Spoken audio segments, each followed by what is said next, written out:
This video's for you if you're serious about shifting your identity and you feel like nothing is working.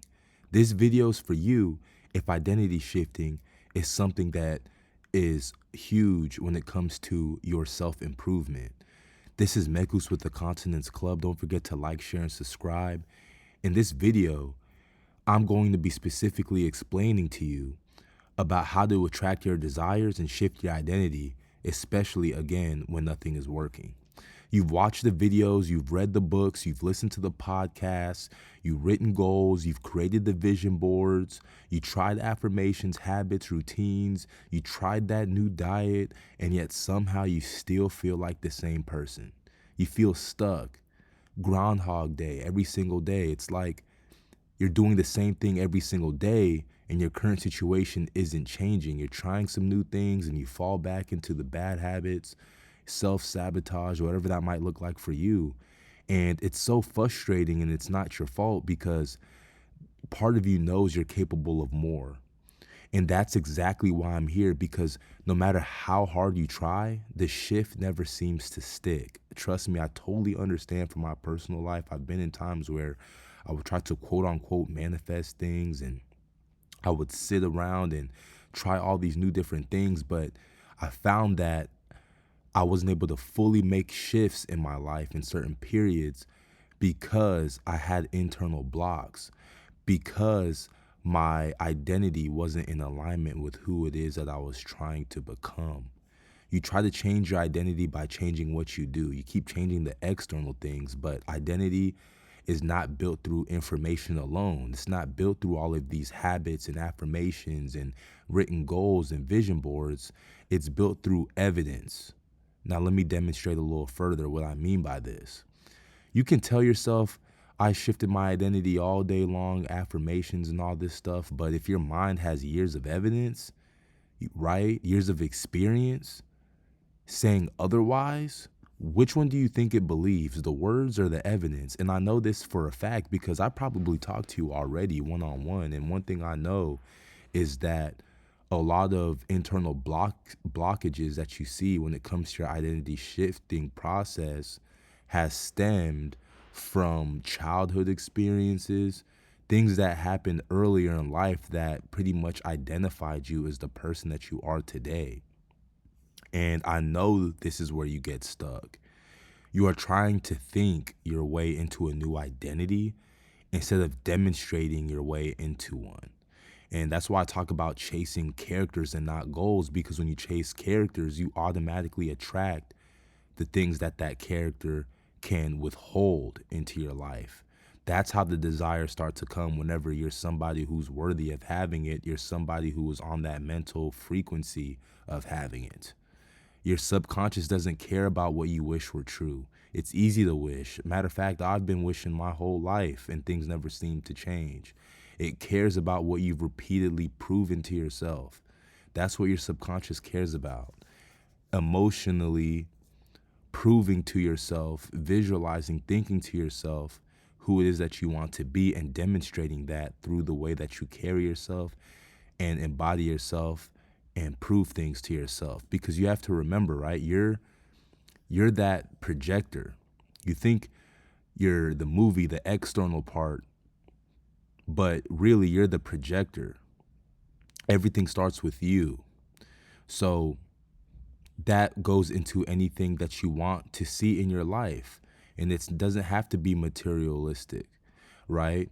But houses, finances, wealth, health, relationships, it all starts with you. It isn't about starting with what's happening externally and what you see externally. It starts with you, that like that movie projector here at the bottom of your screen. So no matter who you are, you can attract anything into your life if you can imagine it and you really dedicate yourself to embodying that so that you can materialize it in real time, no matter who you are. We all come from different backgrounds, but this is our birthright inherently.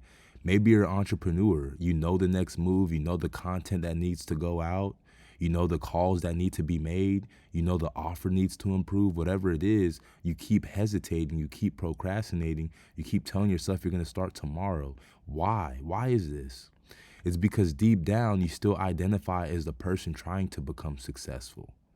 You're not identifying as the person who already operates that way. That's the difference. And until that changes, execution will feel harder than it needs to.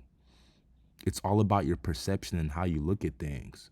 Think about it. You know, every identity has a set of behaviors attached to it. Think about anyone with any type of identity. Imagine, matter of fact, I really want you to imagine yourself in the identity that you seek. There's a set of behaviors associated to that identity, correct? All you have to do is act on those behaviors. Prove it to your subconscious mind over and over again. Follow through on your word, and you'll start to build that self-conviction. And that's when you're going to start to attract those desires and shift your identity. Someone who sees themselves as disciplined acts differently than someone who sees themselves as inconsistent. Perception, that's all about perception. Again, someone who sees themselves as a leader makes different decisions than someone who sees themselves as an observer. Again, it's all about your attention and perception. Your current identity is constantly trying to pull you back towards familiar behavior. It's like you're taking progress into one direction, then boom, that identity that you're trying to leave behind pulls you back, and then you go back to those vices. You go back to whatever it is that you're trying to stray away from, but it's okay. It's all part of the process, right? You're going to slip up here and there, but it's about identifying those slip ups so that you don't get pulled back. That's why motivation fades. That's why your willpower runs out. That's why the old patterns return, right? Because you're allowing that current identity that you don't like pull you back while you shift. But you have to hold on strong. You have to stay up and keep going. And so let me ask you a question. What if the goal wasn't to convince yourself you're different? What if the goal was to gather undeniable evidence that you already are? There's a difference there. You see that? What if the goal was to gather undeniable evidence that you are? It comes from, again, that self-conviction, proving to yourself that you are worthy, embodying the characteristics of that new identity. Because every action you take is casting a vote for a specific identity. Every difficult conversation, discussion, promise you keep to yourself, moment you execute when you don't feel like it, you are proving something to yourself. So those are tests. When you feel like those challenges are coming up and the resistance, that's a test. Matter of fact, it's that stepping stone. And so that's why it's up to you to have the personal awareness to see it that way so that you can overcome and see the resistance as a lesson, as an opportunity to step into your desired identity. You know, because what I know for a fact is you keep waiting for a breakthrough. You keep waiting for some external force to make things happen for you. You keep waiting for a feeling, a sign, a magical moment where everything suddenly changes. You know, but the truth is, your identity shifts rarely happen that way. They happen when you accumulate enough evidence that your old self can no longer survive. When the new identity becomes more believable than the old one. And this is why I talk about the law of assumption, living through the end, because whenever you can hold the feeling state of the person that it is that you want to become and you be consistent with that, that's when that new identity is going to be more believable than the old one, and you're going to make the shift. So in totality, you really don't have an information problem, right? Again, you're doing everything on the external that you can do. So it's not really an information problem. You likely don't have a strategy problem either. You have an evidence problem. You have an identity problem, right? Your mind is still operating from old proof, old experiences, old stories, old assumptions, old conclusions about who you are. And until new evidence replaces the old, nothing is going to change.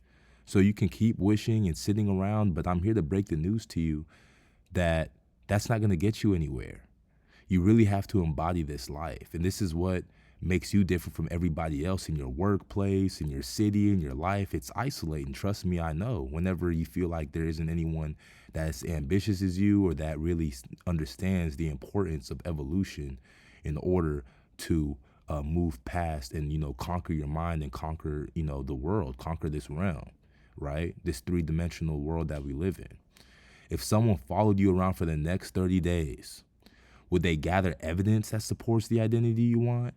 Like if someone was literally following you with a film camera, right, to observe you, the projector, would they gather evidence that supports the identity that you want? Or are they going to capture the identity you're trying to leave behind? Because that's the identity your reality will continue reflecting. If you've been trying to shift your identity and nothing's working, stop focusing on what you want to believe. Stop focusing on all the external stuff, right? Yes, that works. That's part of the process, but your attention needs to start focusing on what you're proving, because identity is not created by wishing.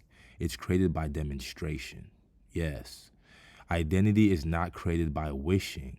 It is created by demonstration. That's why I always say it's time to demonstrate. Let's demonstrate. We got to demonstrate. Because the moment you begin collecting evidence for a new version of yourself, your mind starts accepting that identity is reality. That's when the shift happens. Now go out and demonstrate. This is Mekus with the Continence Club. If you like this video and you stuck up to this point, email me. My email's in the description. Let's shift our identities together. Big things are happening. Stay tuned. I will see you on the other side. And until next time.